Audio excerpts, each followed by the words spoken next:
Robert's eyes felt heavy, almost as if they were filled with sand. Fatigue pulled at him, relentless, unforgiving. Working 2 jobs for 3 years had hollowed him out, leaving only a shadow of the man he used to be. He barely recognized the person staring back from the mirror anymore. And then everything changed. Sunlight touched his skin, warm, gentle, like an old memory welcoming him home. Peace settled over him. For the first time in a long while, he felt calm. Children laughed nearby. Wind moved softly through the trees. Leaves whispered overhead. Dogs barked in the distance. Birds sang without care. The afternoon drifted forward quietly. Robert followed his son toward the swings, smiling despite his exhaustion. Roland climbed into the seat, small hands gripping the chains. "Push me, Daddy." Robert obliged, giving the swing a gentle shove. Back and forth it went, higher each time. Laughter filled the air. For a moment, nothing else existed. But slowly, the park began to change. Parents gathered their things. Children were called home. The bright afternoon dimmed as clouds rolled across the sun. A distant rumble echoed overhead. Roland swung back toward him. "Higher, Daddy." Robert hesitated, glancing toward the darkening sky. "Just one more," he said. He pushed harder this time. Roland soared forward, laughing, a sound that lingered longer than it should have. Thunder cracked. Robert turned instinctively toward the sound. When he looked back, the swing was empty. "Roland?" The word barely left his mouth. Fear tightened around his chest. "Roland!" Rain fell suddenly, heavy sheets crashing down around him. The park dissolved into chaos, wind tearing through trees, lightning splitting the sky. He ran, searching, calling. "Roland, where are you?" Only thunder answered, then a voice behind him. "Right here, Daddy." Robert turned and froze. Roland stood there, motionless in the rain, his skin pale, his arm hanging at an impossible angle. Blood traced a path down his forehead, mixing with the storm. Robert's breath caught. He rushed forward, pulling his son into his arms. "What happened?" The boy looked up at him, not crying, not afraid, only disappointed. "Why did you do it, Daddy?" Robert faltered. I didn't. Why did you let this happen?" The words struck harder than the thunder. Light flooded Robert's vision. The storm vanished. The park disappeared. Only blinding headlights remained, bearing down on him through the darkness.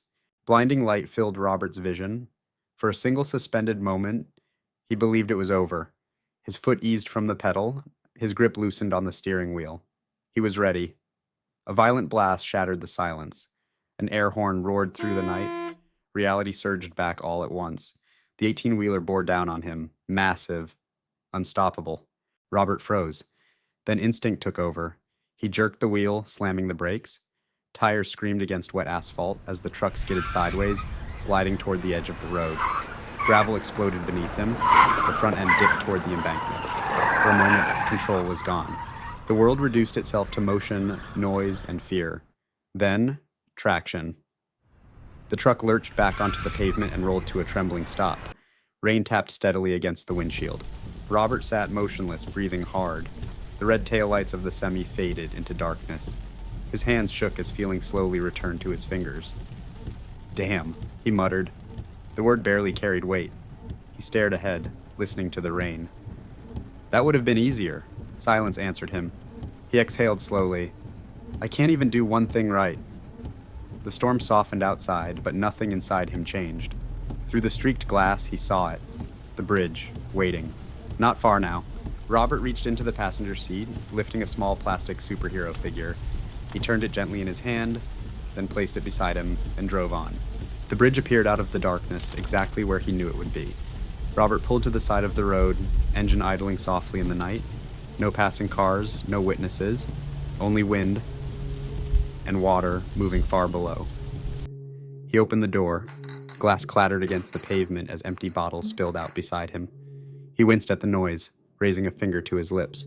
"Shh." The word escaped before he realized it. Cold air wrapped around him as he stepped out, unsteady on his feet. For a moment he simply stood there, listening to the quiet.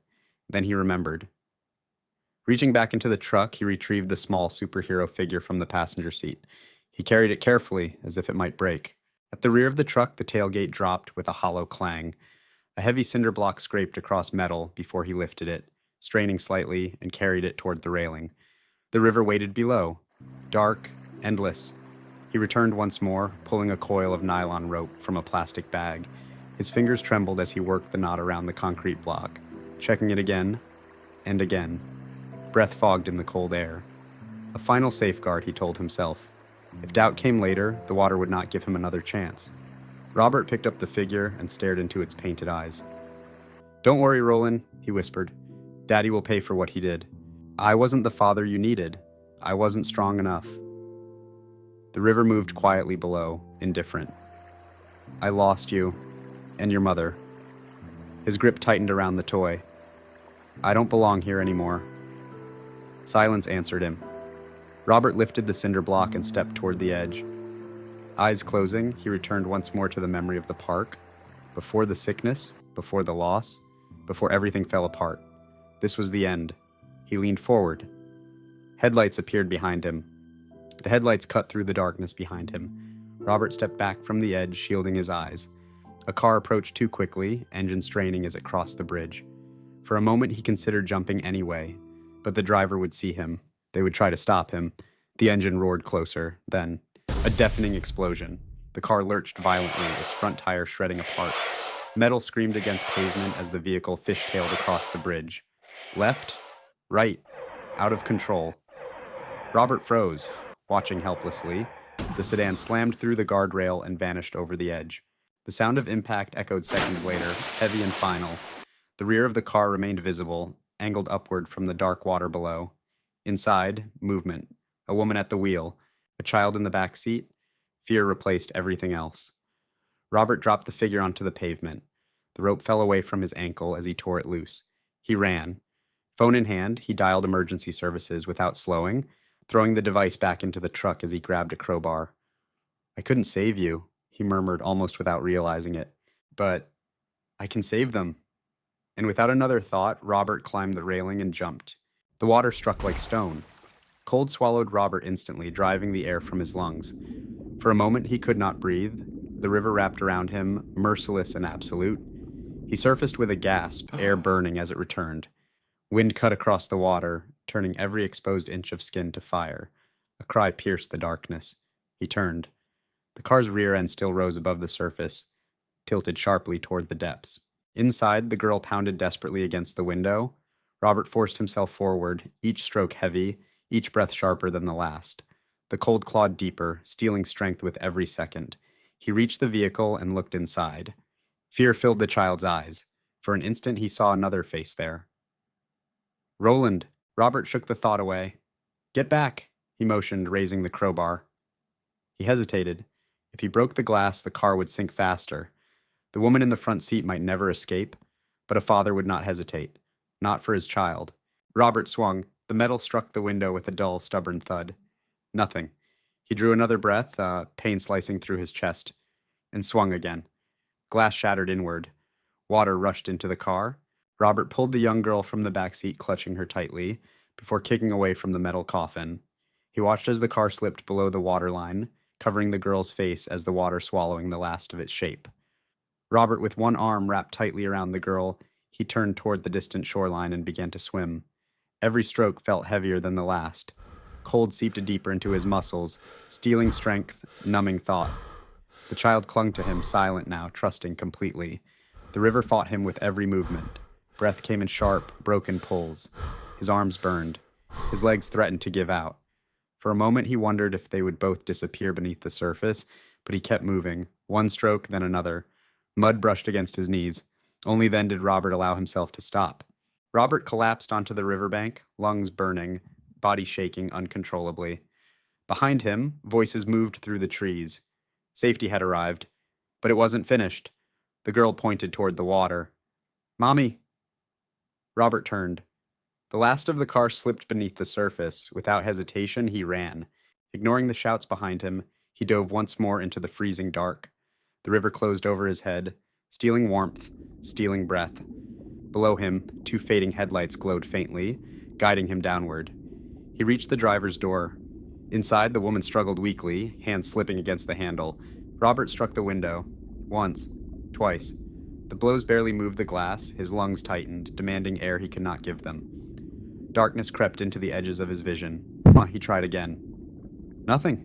The woman's movement slowed. Time was running out. Robert dropped the crowbar and grabbed the handle. This time the door shifted. Water rushed inward as he pulled her free. He pushed upward, dragging her with him, and stopped. His leg jerked tight. Something held him. He reached down, fingers searching blindly. Seatbelt, wrapped around his ankle. His chest convulsed. Air gone, strength fading. With the last of his will, he shoved the woman upward toward the surface. His lungs convulsed, desperate for air that would not come. Sound faded. Light narrowed. Darkness crept in from the sides of his vision. The river grew impossibly quiet.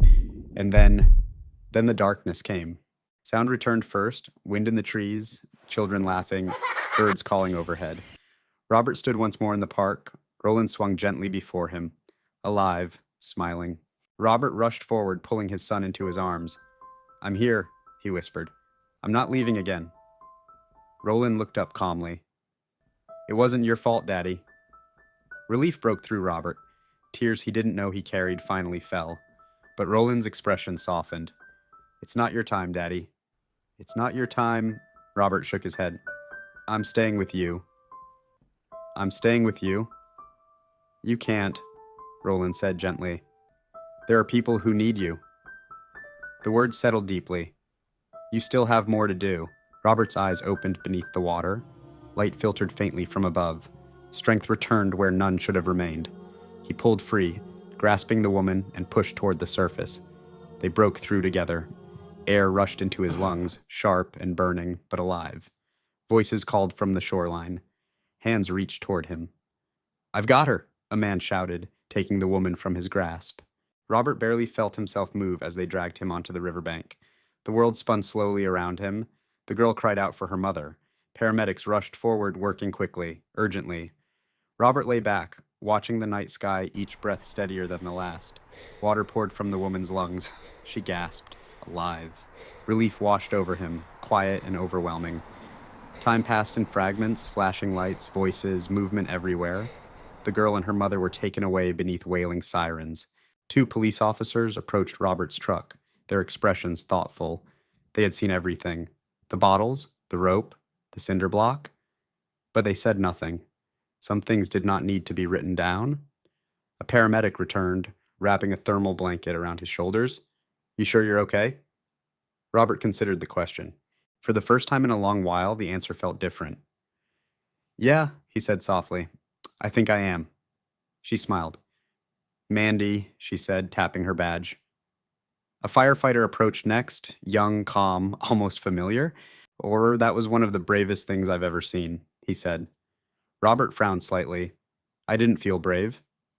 The firefighter glanced toward the railing. "Funny thing," he said. "This road doesn't see many people." Robert followed his gaze. The rope and cinder block rested quietly beyond the guardrail. "Maybe you were meant to be here," the firefighter continued. "Right place, right time." He paused. "Maybe you still have something left to do." The young firefighter's words lingered as Robert looked back over the bridge. "Purpose?" Robert looked back over, but the firefighter was already gone. "Ready to go, Robert?" Mandy called from the ambulance. He hesitated only a moment, then nodded, stepping forward. The night air felt different now, not lighter, but no longer empty. The ambulance doors closed softly behind him. As the vehicle pulled away, red and blue lights faded into the distance, leaving the bridge quiet once more. Robert sat wrapped in the thermal blanket, watching the dark road pass by through the window. Exhaustion settled deep into his bones. But something else rested there now, too. Something unfamiliar. For years, he had believed his story ended the day he lost everything, that nothing remained except regret. Tonight had almost proven him right. Almost. He closed his eyes, feeling the steady rhythm of the road beneath him. A stranger lived because he stayed. A child still had her mother. And somehow, he was still here. The questions remained. The pain had not vanished. Loss did not disappear simply because morning would come. But for the first time, Robert wondered if survival itself might mean something. Not punishment, not the accident, but something else. Outside, the first faint hints of dawn began to touch the horizon. Quiet, uncertain, full of possibility. Robert watched the light grow slowly, saying nothing. For now, that was enough.